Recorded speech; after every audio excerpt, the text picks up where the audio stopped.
ខ្ញុំធ្លាប់ឆ្លងកាត់បរិយាច្រើនបងជោគជ័យបរាជ័យក៏ច្រើនដែរដោយសារនេះខ្ញុំលក់ហូបច្រឡំហ្នឹងមកទៅហូបដូចហូបម៉ាយហូបអីមែនយើងគឺថាយើងតាក់ទងបរិយាម្នាក់នោះយើងចង់ស្គាល់ពីបរិយាម្នាក់នោះរបៀបមកយើងនឹងត្រូវការលក់អូនអាចរកបានថាសង្សារបានប្រហែលអ្នកសង្សារចូល10អ្នកជាងផងបានលក់ទាំងអស់គឺលក់អូន15ឆ្នាំសោះលក់ច្រើនណាស់ណ៎អូយលក់ជួនកាលចំណាមានតនគេលក់មុនដំបូងសង្សារទី1ហ្នឹងបែកគ្នាសារអីគេអត់ដោយសារនេះខ្ញុំលក់ហួរ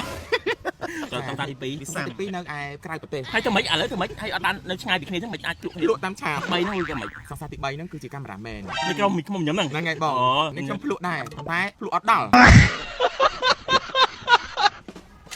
ទៅណាទៅថតបងជូនទៅអូយម៉ែតែអូនជិះមួយគេតាជួយណាគេជួយតួប្រុសហ្នឹងយេជួយតួប្រុសមើលស្លៀកពាក់អញ្ចឹងលេខលើលេខក្រោមអញ្ចឹងទៅថតមិនត្រូវពាក់អញ្ចឹងអត់ឲ្យទៅឯងមិនទៅចង់ទៅថតនេះពាក់នេះហើយទៅថតគេត្រូវរបៀបស៊ីទេអីស៊ីមើលបានតែខ្ញុំគ្មានអាណាមើលទេឥឡូវអញធ្វើម៉េចទៅចង់ទៅថតពាក់នេះហើយបើថាអត់ពាក់ហ្នឹងទេចូលផ្ទះអូយឲ្យសៀកខោហើយខោវែងហ្នឹងមិនតាក់ទាញហ្នឹងហើយហើយឲ្យសៀកចឹងហ្នឹងទៅថតហើយនិយាយបងទៅតាមដល់កន្លែងថតបើឃើញដោះចេញអត់បានទេអីនៅតាមដល់កន្លែងទៀតចុះអាណាគេថាក្នុងសារបងទៅម៉េចទៅជ្រុលពេកឯងអញទៅថតតាអញទៅធ្វើស្អីចុះហីម៉េចបើប្រវត្តិឲ្យបែកគ្នាហ្មងតាមិនតាអញបែកគ្នាថ្ងៃនេះមានសង្សារសង្សួយឃើញណាឃើញអាមនុស្សចង់មានថ្មីវាអញ្ចឹងអូយបងអញស្រឡាញ់អូនសិតបែបសេស៊ីចោតអីហ៎មានអីស្អាតហ្នឹងហើយអូបាទហួងហែងអូនដូចអ្នកមុនសោះអ្នកមុនហួងហែងអូនភ្លុកហើយអូនក៏បោះចោលហ្មងអូនស្រឡាញ់បងមកកោះផឹកក៏បងអូនចូលចិត្តផឹកអាហ្នឹងណាអូយក្រុតឡាយហ្នឹងណាមានរង្វាន់ជាពិសេសថ្ងៃការយើងចិត្តការត្រូវអត់អូនយកក្រុតឡាយហ្នឹងដាក់អង្គការមានឱកាសជារង្វាន់ទៅក្រែបទឹកឃុំនៅជប៉ុននឹងអារ៉ុបហើយចាស់លុយ99លានទៀតហ៎ហើយថ្ងៃការយើងជួគ្រប់កំណត់ទៅគេមានតារានៅមកស្ប្រាយយើងទៀតទៅពួកខ្ញុំអីទៀតអាឌីអីហ៎អូអរបងអូជាតិម៉ែបងរៀបខ្លាំងតាមហ្នឹងទៅបងនេះបែកអូយខ្ញុំទៅបែកគេហើយបែកគ្នាញ៉ាំ7វិញបងមកបើស្រាក់គ្រុតនឹងស្រួលផឹកហើយឈ្នះវ៉ាន់ច្រើនទៀតមកបងមកមិនអែម7ឆ្ងាញ់ហ៎ផ្អែមហ្មងបងហើយបង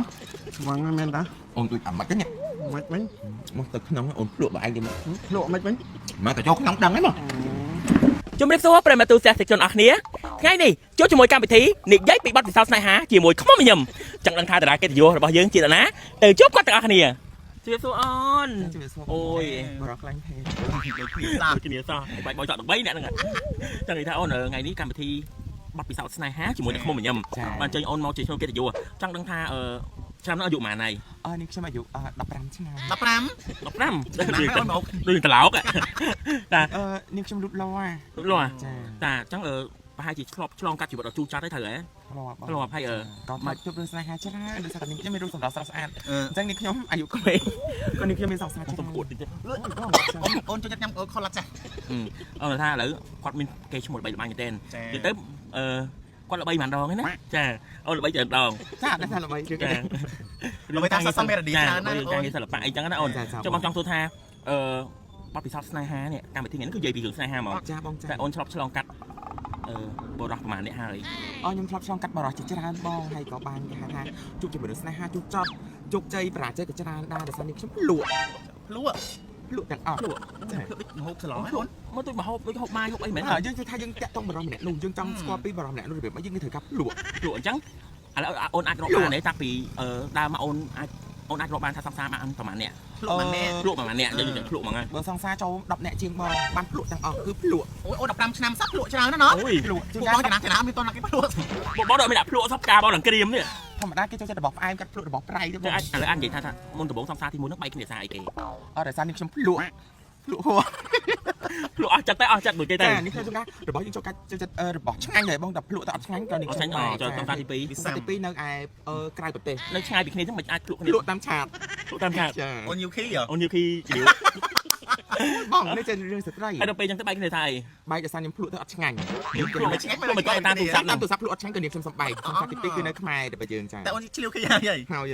ចុះទី3ហ្នឹងវាក៏មិនសង្សារទី3ហ្នឹងគឺជាកាមេរ៉ាមែនខ្ញុំអត់ភ័ក្រនៅក្រុមខ្ញុំញ៉ាំហ្នឹងហើយបងក្រុមអញចានេះខ្ញុំភ្លក់ដែរប៉ុន្តែភ្លក់អត់ដល់ខ្លាចបែកបងកាមេរ៉ាមែនហ្នឹងរៀងកន្ទឿក៏អត់ដល់ចាភ្លក់អត់ដល់ក៏នេះខ្ញុំសំបែកទៅអញ្ចឹងចង់ទៅចាប់ចង់និយាយថាលៀវខៃអូយមកនិយាយគេខ្លាំងអូនចាអញ្ចឹងចាប់ពីបងអូនដឹងក្តីមកអូនស្គាល់រសជាតិភ្លក់បានច្រើនរសជាតិចាបងចាំផ្លែផ្អែមឬវិញជូរចត់ចឹងទៅផ្លែវែង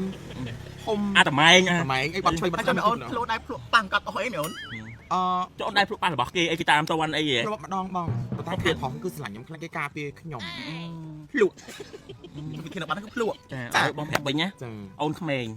អត់អាចប្រើពាក្យនឹងបានទេឥឡូវបងនិយាយបងបដៅបងនិយាយថាជាបងជា បង រៀមជាបងប្អូន ក្មេងក៏ត្រូវការរបស់ឆ្ងាញ់តែការនេះដែរ អូនអាចប្រើពាក្យថាចេះវិញខ្ញុំសាក់លបងខ្ញុំសាក់លបងចាត់គាត់ឬក៏សាក់លបងមើលចរិតរឹកពីគាត់អត់អាចនិយាយថាពាក្យភ្លក់បានទេភ្លក់ហ្នឹងស្មើនឹងអូនស៊ី អូ ចេះឬលេ ចា អូនស្មានពាក្យថាស៊ីភ្លក់របស់ភ្លក់ហ្នឹងដូចថាអូនអញ្ចឹងគេវាតម្លៃមកថាចេះអូយមួយនេះសៀវខីគេហើយឬក៏មិនគេភ្លក់វាហើយអញ្ចឹងកុំប្រើន័យថាភ្លក់ប្រើន័យថា អូ អូ ន ន ប្រើន័យថាសាក់លបង ចាខ្ញុំសាក់លបងមើលចិត្តគាត់ឬក៏មើលចិត្តពីគាត់ទៅតែលោកតាក់ទងគ្នាដើម្បី តែ ដឹង នេះ ចិត្ត ខ្ញុំ នេះ ចង់ភ្លក់